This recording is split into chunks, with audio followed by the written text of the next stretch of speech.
नमस्कार दोस्तों, मेरा नाम शेफ धीरज है। आज हम टॉपिक लेने वाले हैं बिज़नेस के हेल्थ चेकअप की। मैं आपको एग्जांपल देता हूं, जिस प्रकार से अगर हम लोग ईयरली डॉक्टर के पास जाते हैं, अपने सारे टेस्ट करवाते हैं, उसके बाद ही हमें पता चलता है कि भैया हमें क्या बीमारी होने वाली है या क्या बीमारी चल रही है। सेम उसी प्रकार से फूड बिज़नेस में भी होता है। हम सालों सालों से बिज़नेस कर रहे होते हैं, हम लोग स्टार्टअप करते हैं या कुछ समय पहले ही हमने स्टार्ट किया होता है और हमें प्रॉफिट नहीं निकल रहा होता है। हमें पता नहीं होता है कि हम लोग सही काम कर रहे हैं, गलत काम कर रहे हैं। अगर गलत काम कर रहे हैं और हमें प्रॉफिट्स नहीं हो रहे हैं, तो हमें किस प्रकार से अपने प्रॉफिट का जो रेशियो से बढ़ाने के लिए, या जो प्रॉफिट हो ही नहीं रहा है उसको किस तरीके से प्रॉफिट में लाने के लिए क्या करना होगा। यहाँ पे मैं एक जो एग्जांपल ले रहा हूँ, मैं अपनी हर वीडियोस में एग्जांपल लेता हूँ अपने क्लाइंट्स का। यहाँ मैं एग्जांपल ले रहा हूँ शेफ़ अमोरे का, जिनका कि फैमिली बिजनेस था। पिछले 30 साल से वो डाइनिंग रेस्टोरेंट चला रहे थे गोवा में, या कि जूशी के नाम से उनके आउटलेट्स हैं गोवा में। अभी उन्होंने अपना खुद के एक स्टार्टअप स्टार्ट किए थे क्लाउड खाना के नाम से, और उसके अंदर वो लगभग 13 ब्रांड चला रहे हैं। अब इनसे मेरी मुलाकात लगभग नेट के थ्रू ही, मेरे यूट्यूब वीडियोस के थ्रू काफ़ी समय पहले हुई थी, कम से कम 5 महीने पहले हुई। उसके बाद इन्होंने मेरे क्लाउड किचन के कोर्स को इनरोल किया, जो कि बेसिक कोर्स था। बेसिक कोर्स के बाद हमारी कई बार बातें हुई, जैसे कि मैं अपनी पर्सनल क्लासेस देता हूँ। उसके बाद इन्हें मुझ पर यकीन हुआ और इन्होंने मुझे अपनी पूरी कंपनी का, पूरे अकाउंट्स का, पूरा बिजनेस का मुझे ऑडिट्स के इन्होंने ऑर्डर दिए, ताकि मैं एक्चुअल में जान पाऊँ। मैं ऑडिट्स में यहाँ यही कह रहा हूँ, जो बिज़नेस हेल्थ चेकअप क्या होता है। मैं स्टोरी इसलिए ऐड कर रहा हूँ ताकि आप उसे रिलेट कर पाएँ और एक्चुअल में क्या चीज़ें होती हैं वो आप समझ पाएँ। उसके बाद मैंने इनको बताया ये कहाँ पे गलतियाँ कर रहे हैं, कहाँ पे इनको इम्प्रूवमेंट करना है और ये क्या अच्छा कर रहे हैं। इस समय ये बहुत अच्छा काम कर रहे हैं। फ्यूचर में मैं चाहता हूँ कि इनकी फ्रेंचाइजी आगे और आगे बढ़े, ये गोवा से भी बाहर निकले। अब बात आती है वापस हमारे बिज़नेस हेल्थ चेकअप की। अगर आप भी कोई बिज़नेस चला रहे हैं, तो आपको किस प्रकार से आप लोग खुद चेक कर पाएंगे कि आपका बिज़नेस सही चल रहा है या नहीं चल रहा है। बाकी हम लोग तो हैं ही, अगर आप लोग मुझे भी अपने बिज़नेस के में अपना इन्वॉल्व करना चाहते हैं, आप चाहते हैं कि मैं आपकी हेल्प करूँ प्रोफेशनल वे में, क्योंकि जो भी मैं यहाँ पे चीज़ें बताऊँगा वो सिर्फ जर्नल ही होती है। पर जब आप एक पर्टिकुलर किसी एक चीज़ पे लेके काम करते हो तो वो बिल्कुल ही अलग होती है, क्योंकि कोई गोवा में रहता है, कोई दिल्ली में रह रहा है, तो वो सारी चीज़ें अलग है। और ये सारी चीज़ें आपको सिर्फ वही बता सकता है, समझा सकता है, आपकी पर्टिकुलर प्रॉब्लम को सिर्फ वही सॉल्व कर सकता है, जिससे कि इस फील्ड का नॉलेज हो। जो भी ऑपरेशंस अभी जो शेफ़ ने, अगर आपने उनकी वीडियोस देखी होंगी, इवन मैंने कुछ समय उनकी पहले वीडियोस डाली थी, जो भी ऑपरेशंस है उनको स्मूथ करने के लिए मेरे ये ऑडिट्स का, मेरे पूरे ऑपरेशनल फॉर्मेट का मैंने उनके साथ पूरा उनकी हेल्प करी, और उनका बिजनेस इस समय काफ़ी अच्छा चल रहा है लॉकडाउन पीरियड में भी। तो चलिए वापस से आते हैं हमारे हेल्थ चेकअप के। अभी सबसे पहले यहाँ पे जो पॉइंट हैं, लगभग मैंने यहाँ पे 6 पॉइंट मैं आपको बता रहा हूँ, जिनको कि आपको बहुत ही ध्यान से सुनना है और वीडियो को आखिर तक ज़रूर देखिएगा, तभी आप ये सारी चीज़ें समझ पाएंगे। सबसे पहले यहाँ पे हमारा करंट कैश बैलेंस। आपके पास करंट में, अगर मैं आज बोलता हूँ 10 तारीख है, तो आपके पास करंट में कितना कैश है। मैं बोलता हूँ भैया मुझे अभी 1 लाख रुपए दे दो, तो क्या मुझे आप लोग 1 लाख रुपए दे पाओगे? तो ये सबसे पहले चेक किया जाता है कि आपके कैश इन हैंड कितना है, जो कि किसी भी हेल्थ बिजनेस के हेल्थ को चेक करने का सबसे एक अच्छा फार्मूला आप बोल सकते हैं। दूसरा यहाँ पे होता है ए आर। ए आर अब क्या है? अब आपको ये अजीब सा शब्द लगा होगा, ए स्लैश आर होता है हमारे अकाउंट रिसीवेबल। अकाउंट रिसीवेबल का मतलब है कि ऐसे सारे वेंडर्स जिनसे कि हमें पेमेंट्स लेनी है, जिनको कि हमें पेमेंट्स देनी है, ऐसे क्लाइंट जो कि हमसे उधारी पे सामान ले गए थे, उनको हमने कितने पैसे देने हैं या उनसे हमने कितने पैसे लेने हैं।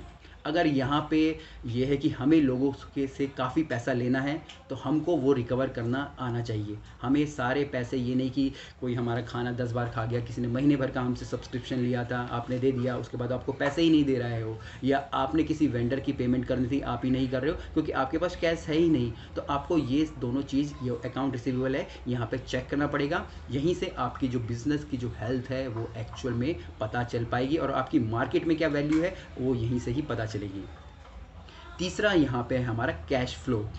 कैश फ्लो आपका जो मंथली, पूरे महीने में आपका कैश कैसे फ्लो कर रहा है, आपका जो पैसा कस्टमर के द्वारा आ रहा है, जो और आपका पैसा जो कस्टमर को एज अ फूड मिल रहा है, आपके वेंडर्स के पास जा रहा है, उसका फ्लो कितना है, पूरे महीने में आप कितने की सेल कर पा रहे हैं, कितने आपके पैसे वेंडर्स के पास जा रहे हैं, आपको ये पूरा मालूम होना चाहिए। इसमें कई सारे आपके टिक्स और ट्रिक्स आती हैं जो कि हर किसी की एक अलग अलग पर्टिकुलर प्रॉब्लम होती है, उसको एक वीडियो में समा पाना बहुत ही ज़्यादा मुश्किल है। इसलिए ही मैं अपने कोर्सेज रिकमेंड करता हूँ ताकि आप उनका एक्चुअल में फ़ायदा उठा पाएँ।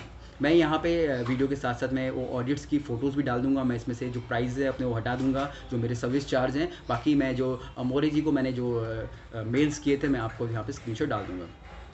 उसके बाद आता है हमारा कैश बर्न रेट। आप किस तरीके से अपने जो एक्सपेंसेस है, अपने जो खर्चे हैं वो कर रहे हो। क्या आपके जो खर्चे हैं वो बहुत ही ज़्यादा हो रहे हैं और आपका जो रेवेन्यू है, जो आपकी पर मंथ सेल हो रही है, वो बहुत ही ज़्यादा कम है। तो आपको ये एक्चुअल में जानना होगा।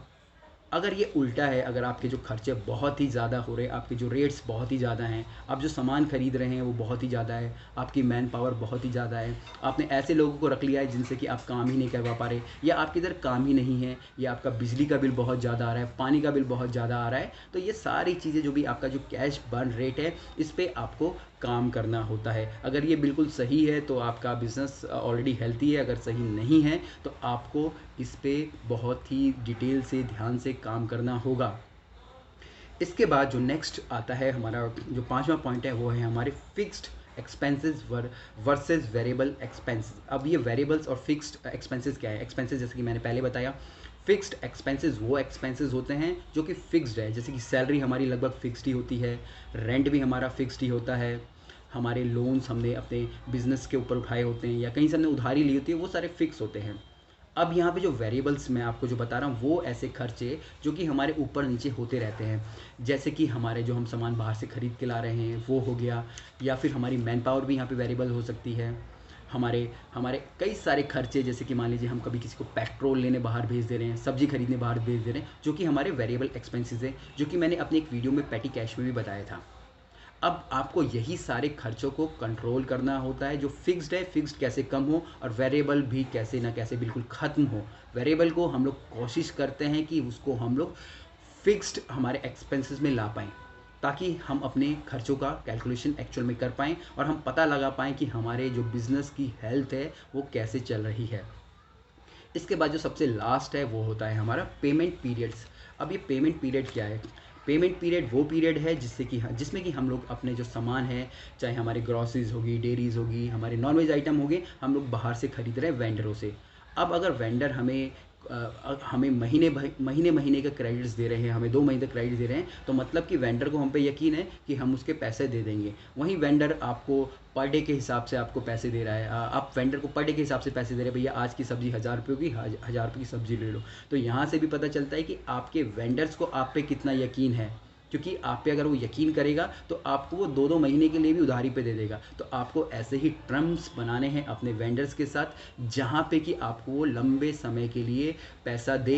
और इससे होगा क्या, आपका जो पहला जो मैंने पॉइंट बताया था, जो कैश है वो आपके हाथ में ही रहेगा और आप उसका अच्छी से यूटिलाइज कर पाएंगे, चाहे आपकी मार्केटिंग के लिए हो या फिर किसी भी और चीज़ के लिए हो या न्यू एक्सपेरिमेंट के लिए हो। तो टोटल मैंने आज आपको वीडियो में बता दिया है कि किस प्रकार से आप अपने बिजनेस का हेल्थ चेकअप करवा सकते हैं या खुद भी कर सकते हैं। अगर आप प्रोफेशनल सर्विस चाहते हैं, जैसे शेफ़ अमोरे ने गोवा में मुझसे ली, इसके अलावा भी कई सारे क्लाइंट्स हैं जो कि मैं धीरे धीरे आप लोगों को बताता रहता हूँ, क्योंकि अभी तो वीडियोस हज़ारों सालों तक बनानी है, अगर जिंदा रहे तो यही चीज़ें मैं आपको बताता रहूँगा। इसके अलावा कुछ भी क्वेश्चंस हो, कमेंट्स हो, आप मुझे व्हाट्सअप पे नीचे लिख सकते हैं। मेरे व्हाट्सअप का नंबर, मेरा लिंक नीचे आपको मिल जाएगा। तो चलिए फिर मिलेंगे एक